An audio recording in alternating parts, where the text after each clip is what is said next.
আবৃত্তি করছি কবি মাহবুবুল আলম চৌধুরী রচিত কাঁদতে আসেনি ফাঁসির দাবি নিয়ে এসেছি কবিতা।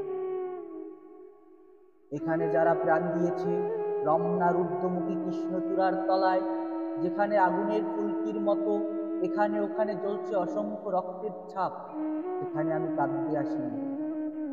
আজ আমি শোকে বিহ্বল নই, আজ আমি ক্রোধে উন্মত্ত নই, আজ আমি প্রতিজ্ঞায় অবিচল।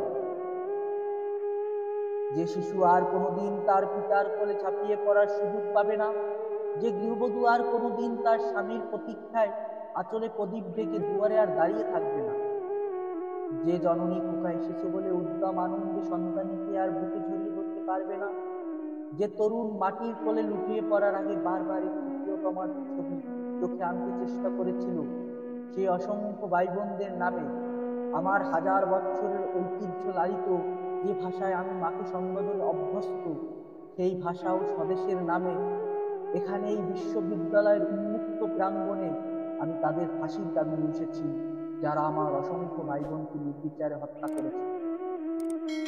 ধন্যবাদ সকলকে।